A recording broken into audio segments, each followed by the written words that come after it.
morning. My name is Jason Burton. I'm Head of Dementia Practice at Alzheimer's WA, and it's my great privilege today to be asked to be our Master of Ceremonies and hopefully keep the day on track and on time, although I'm doing a terrible job already because we're a little bit over as we're sorting some technical issues out.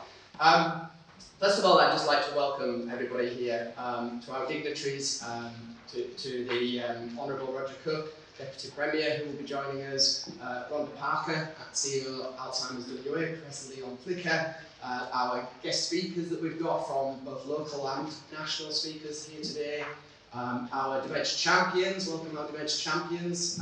It's always wonderful to join you, and to our guests and ladies and gentlemen, a great privilege to have you with us. This is the first ever event that we've held around improving dementia practice in hospitals. It certainly won't be our last, I'm sure, if the buzz in the room is anything to go by.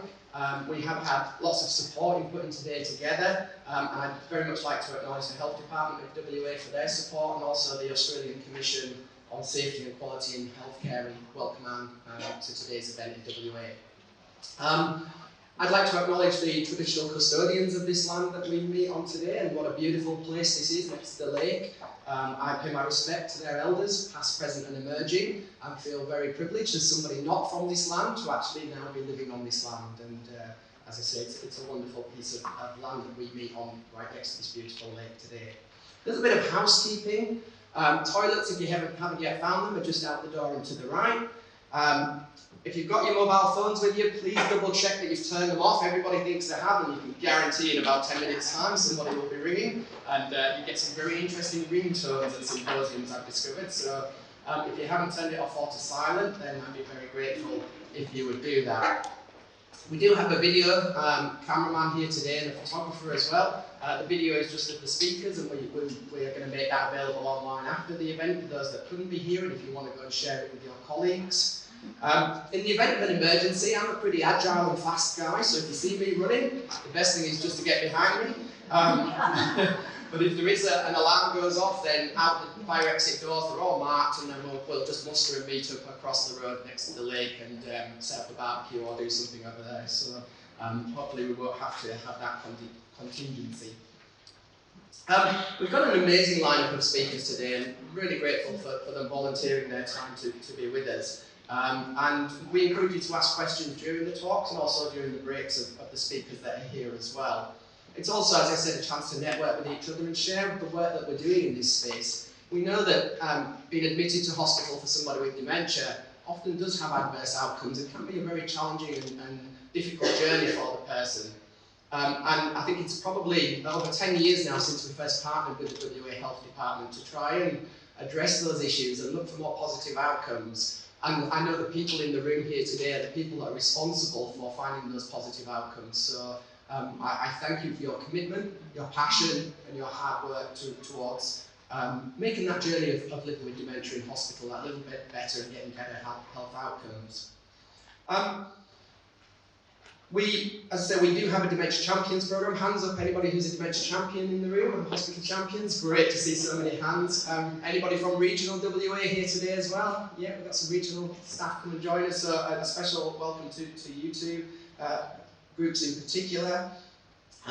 We do have some last minute changes to the program. Unfortunately, Professor Richard Fleming can't make it with us today due to circumstances. But Kirsty Bennett, who was co-presenting with him, is here, and she's going to be doing the full presentation. I've worked with Kirsty for many years, so we're in for a treat there.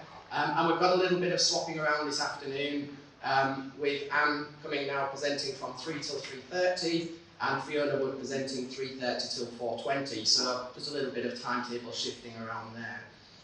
You'll see on your tables that we have these A3 sheets of paper. This is something that we'd like you to get involved with today. And really this is something that we'd like you to be thinking about during the day and discussing with your colleagues around the table. About something that you might hear today, or something that might spark something in you that you think, I could go back to my workplace and make a difference, make a change, do something different, or just make a commitment or a pledge to how you could see that we could improve the care of people living with dementia in hospitals. And during the day, what we'll do is we'll get you to write out that idea, that pledge, that commitment, whatever it might be that you come up with. And then the photographer is going to be going around and taking photographs. And this is part of part of an initiative of the Australian Commission for Safety and Quality in Healthcare around making that commitment and pledge to improving healthcare for people with dementia. So we'd love you to get involved in that. My photo's up there from a few years ago now, I think. I definitely look younger on that photo. And it would be great to have your photos up there with your ideas and commitment as well. Okay, on to the day. So, the first occasion today is a welcome to country, and it's a very important part of the day for us. As I said, I know this place is a significant place that we meet on today, and it's my great pleasure and privilege to welcome Barry McGuire to open our symposium with a welcome to country. Barry is a Balladong Whadjuk Noongar representative. I hope that came out right with my Yorkshire dialect. And he will conduct a welcome to country on behalf of the Whadjuk people on whose land we are meeting on. Barry is highly regarded as a public speaker, facilitator and negotiator. He's worked as a consultant and cultural advisor on a range of strategic projects. He has a passion for promotion and sharing of cultural understanding, and he's also a nationally recognised visual and performing artist. So it's my great pleasure to welcome Barry.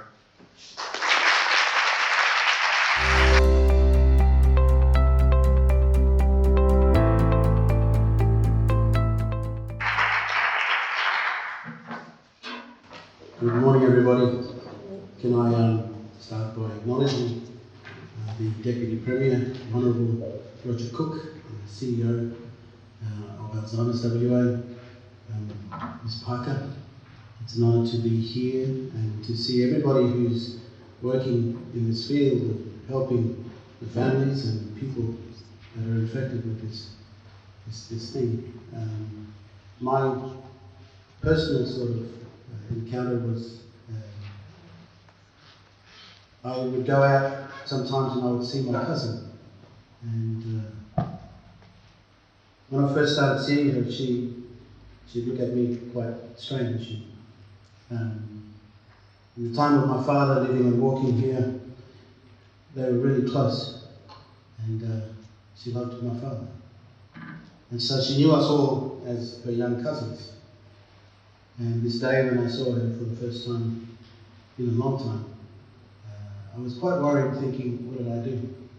What did I do wrong to cause her to look at me in a blank or angry kind of way, not knowing who I was? And so it hurt me for some time, never knowing that I would encounter such a thing within my family. And so over time, I went to a recent gathering of celebration of life for one of our young fellows, and I saw her again. And we had to help her in many, many ways. To see the hurt within our children, my nieces, that was too heavy to hold. So no matter how far away we are from the person who has Alzheimer's, and you never know that it really does affect you. And I never thought that it did until I was coming today and I was thinking about in my family who is dead. And then I realised and I remembered the hurt that I went through, thinking, what did I do to her? But really it was a disease that infected her mind.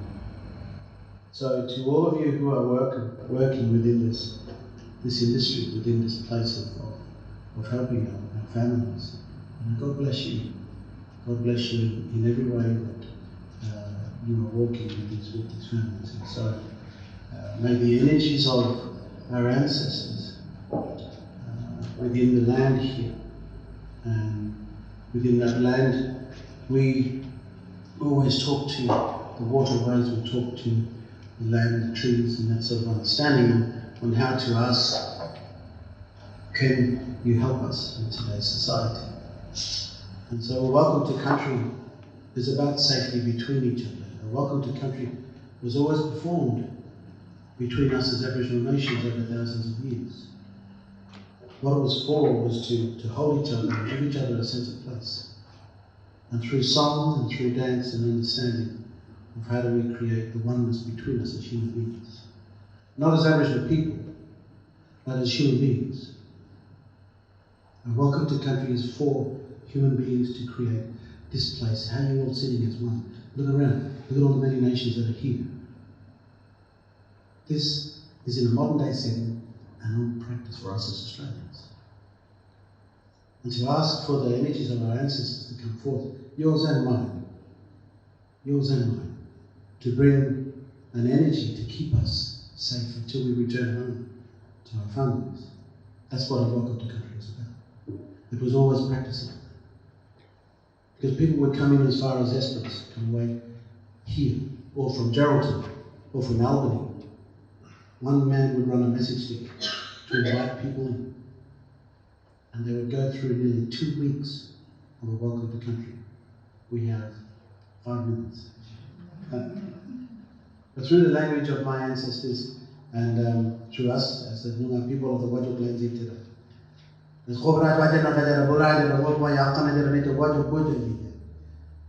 beautiful to see many nations sitting as one here today.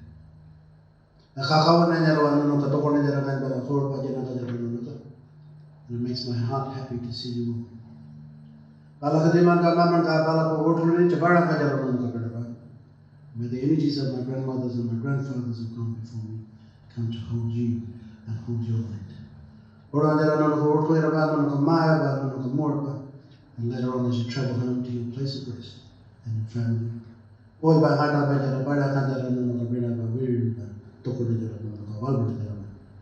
May the energies of our land heal you, keep you safe, and make you strong until you get home.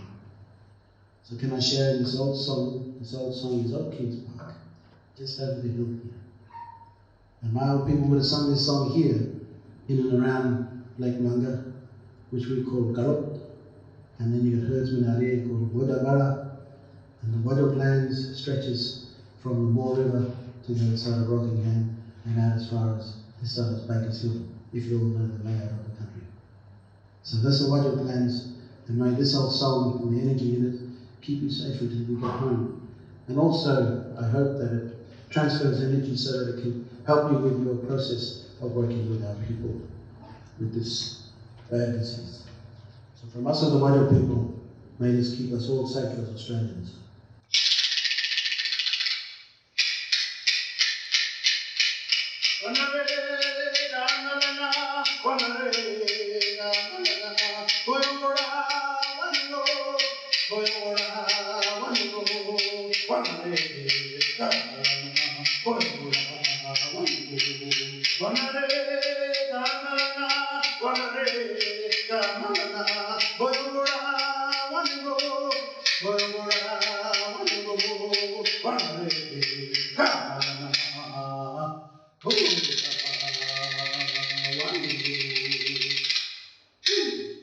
So that's the old way of singing for the energy in our land here.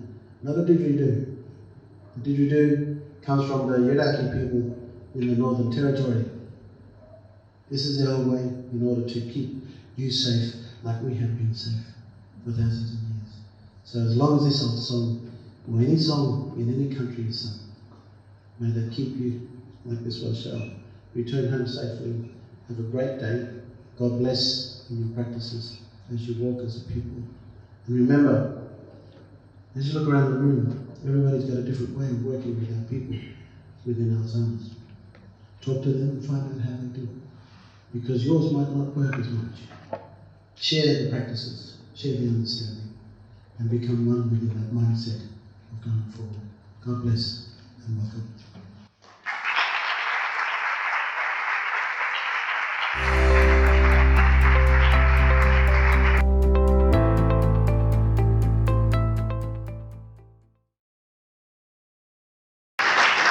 Well, thank you, Jason, and thank you to you, Barry. I also want to acknowledge the traditional owners of the land on which we meet and pay my respect to their elders, past, present and emerging, and to elders everywhere. And Barry, I always get a little bit nourished in my soul when I hear you, so it's an absolute privilege to have you open our day today. Thank you very much. Minister, Deputy Premier, I'm excited to Leon, to Anne, to our speakers, to those who are living with dementia, who you will hear from later today. Thank you to you for giving people with dementia a voice. I am very excited about today. I don't know how my staff are feeling, but this is the first time we've ever had a symposium for our champions in the acute hospital settings across Western Australia. We've had symposiums for our champions in the other domains of community care, and we have a good representation from residential care, but never before in hospitals. And when Barry talked about that we're all from different nations, hospitals are a little bit like a nation in themselves. They've got their own bureaucracy and their own culture, and some of them are really, really large, and some of them are very small. And I'm thrilled that we now have a presence. I think the count is 11 hospitals in the metropolitan area and 10 acute hospital settings in the regions. So a really wonderful presence now. I'd also like to especially welcome our hospital champions, those that have been through the program with us and continue to partner with us and each other to improve the outcome of people with dementia who have a hospital stay. But also, I think when I was going through this last night, the Dementia Champions program in hospitals is a win for everybody. It better supports staff, it gives a better patient outcome, and Minister, you'll be happy to know that it has proved itself able to reduce hospital expenditure. So there's a win for everybody. Could I just, at the outset, also acknowledge the wonderful support of the department, the Western Australian Department of Health, over many years, really. Minister, I've found some of the best public servants I've ever worked with in the department down at Royal Street, and there are many that have been contributors and believers in this program and partnered with us over a long time, who may not be in the room today, but I've always had a great regard for the people that I have worked with in the department. And also, I would like also to mention the Australian Commission on Quality and Safety in Healthcare for their support of the event today. It means a lot to us, and for us as an organisation of our size, it's really wonderful to find a partnership with agencies that are so large, and to find a place where we're really just in a niche business, really, as dementia specialists, but to find that we can contribute our specialism to what you specialise in and what your core business is, and by partnering, find a way to improve outcomes. That's what drives us to get up every day and go to work and to progress the work of Alzheimer's WA. I'm absolutely thrilled, I'm completely off script, that's okay, I'm absolutely thrilled to see so many people here today. I know your lives in hospitals and your roles are busy, you're often overwhelmed with workload, but I said to the Minister as he arrived that he's joined a room full of early adopters and leaders, and I just want to stop a moment. I come from, my mother was a nurse, an RN, and I was destined to be a nurse, so I left home when I was 15 because I'm not very good with goo, but my sister's still an RN, a sister-in-law's an RN, I've got a daughter who is an OT, and doctors in the family, and surrounded by medical professionals. So I know how overwhelming and challenging your roles can be, and also know what your motivations are as you work. So I just want to, just at the very outset, pay credit to your passion and your professionalism and your commitment to be a part of this program, and to work to improve outcomes for everybody in your place of work by seeking to improve the dementia response in the hospital where you work. We know that that people with dementia, living with dementia, don't have a good time in hospital. We know that the latest data from 2017 indicates that 1 in 4 hospital beds are utilised by people living with dementia. and people with cognitive impairment spend almost twice as long in hospital as those without from a similar group. Twice as long. The Australian Commission on Safety and Quality in Healthcare reports that about 20% of people over 70 years of age admitted to hospital have dementia, and patients 65 and over account for 45% of all patient days. Although cognitive impairment is not a normal part of ageing, it's certainly very common in hospitalised older people. And unfortunately, the evidence also reports that cognitive impairment is often poorly reported in Australian hospitals. The impact of a person with dementia spending time in hospital is widespread. Patients often experience poor outcomes. Families may witness the distress experienced by their loved one. Staff may feel underskilled and undersupported, and other patients may feel that their needs are assigned a lower priority. Increased complexity and length of stay are certainly adverse outcomes for hospital budgets.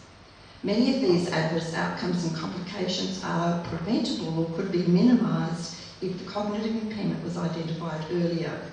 An estimated 50% of patients who either have delirium or dementia do not have cognitive impairment identified at the beginning or during their hospital stay. As cognitive impairment and delirium is now covered by a national standard, this must be addressed in hospitals. Alzheimer's WA began 36 years ago advocating for better responses for those being diagnosed with dementia, and later moved on to providing a small amount of direct care services to people with a diagnosis and their family members.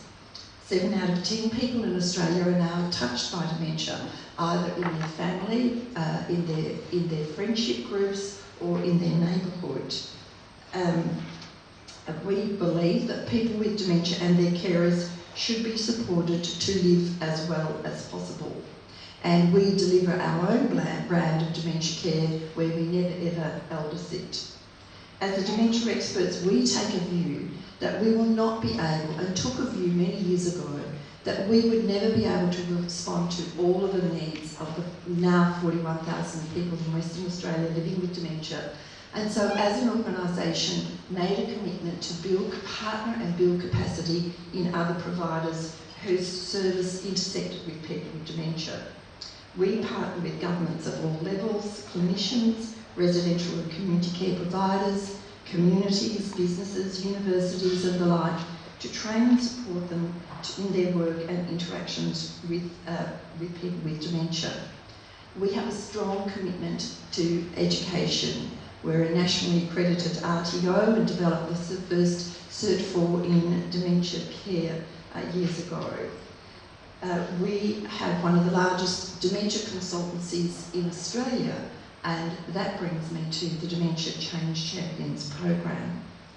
Early in our commitment to build capacity in service providers, we identified hospitals as a key experience for those with dementia. We sought to develop a way to partner with hospitals to better support outcomes for all stakeholders dealing with cognitive impairment.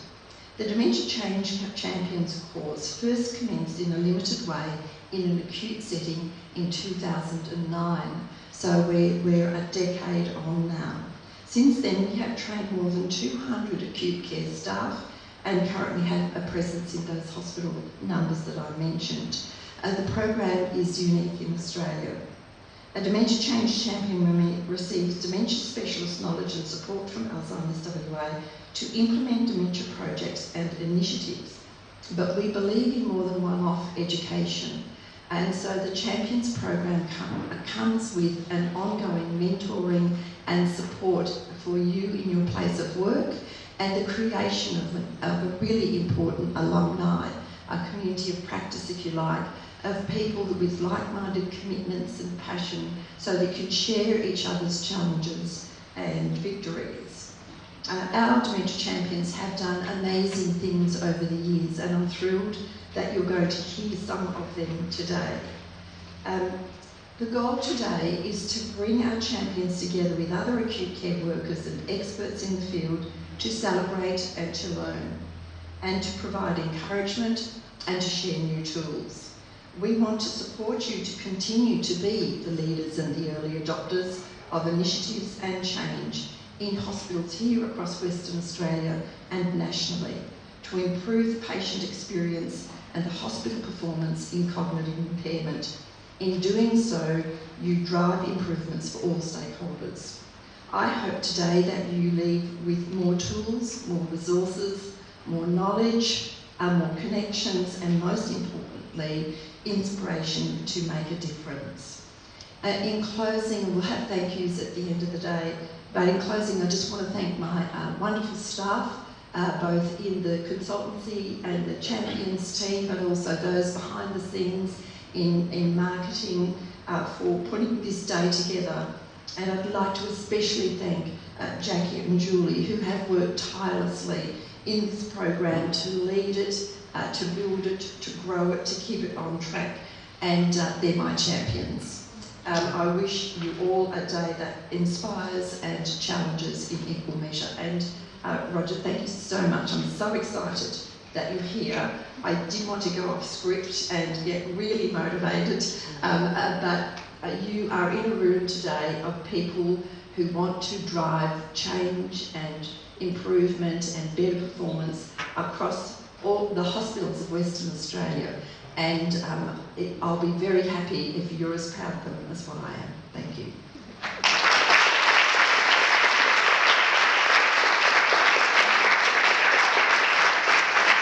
And with that, could I call the Deputy Premier and Minister for Health to the podium. It has been my real pleasure since Roger has had his role to work with him in a number of different forums. He is committed, passionate. I've been very encouraged by not only the fact that he makes himself available to listen, but he actually has questions where he wants to know some answers, and he wants to hear those answers from other people or experts in their field. And so health is always a really challenging portfolio, but I'm grateful in Western Australia it's in strong and compassionate hands. And again, it is my pleasure to welcome the Minister to speak to us. Thank you.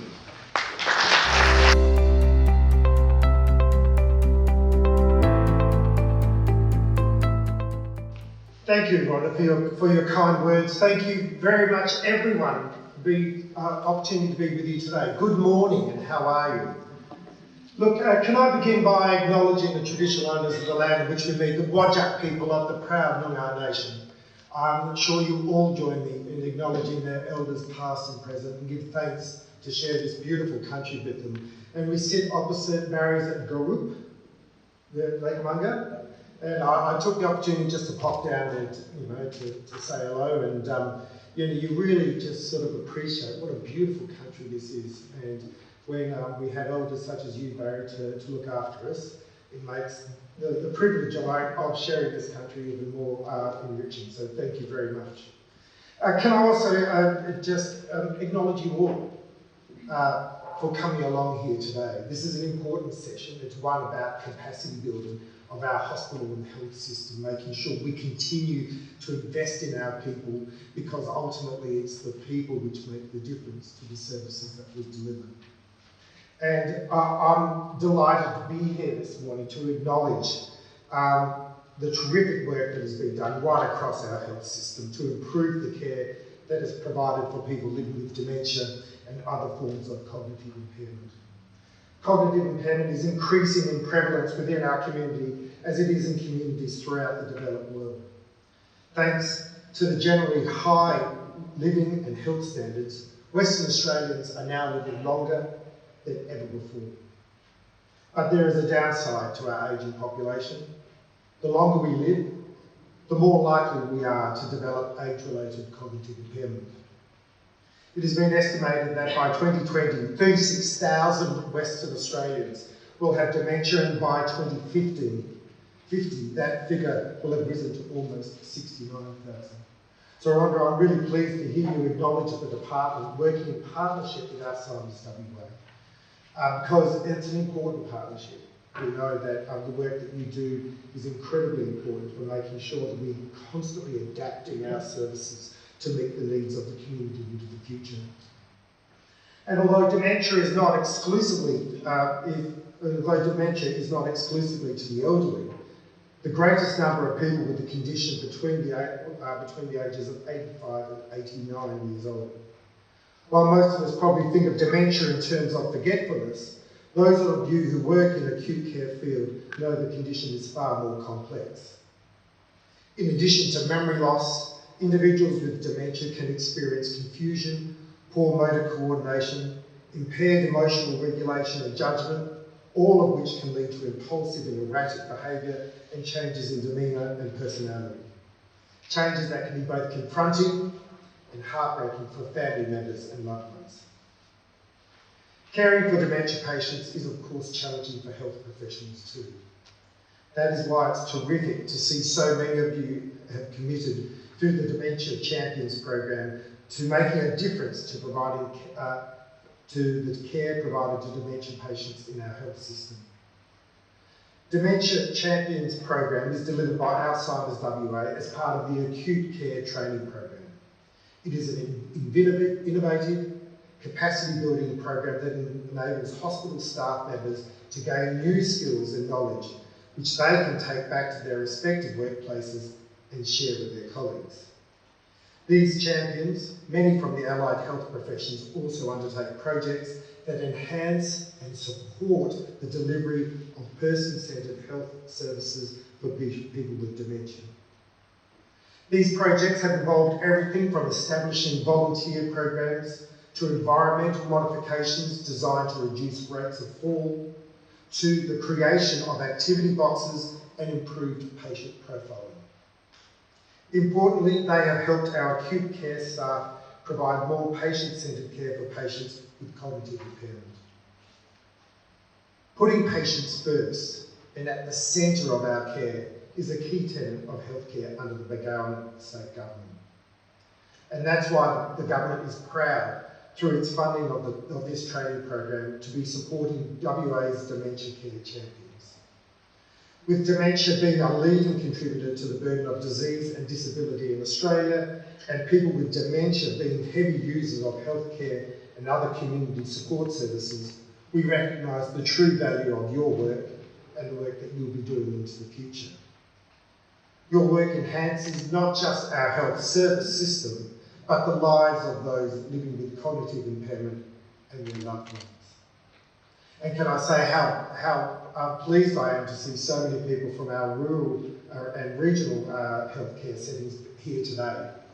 Because we know that out there in particular, we know it's the people, the staff, the nurses, the allied health professionals and the doctors working as a team in our smaller institutions which really enhance and add value to our health service. So thank you very much for making the trouble and effort to be here today.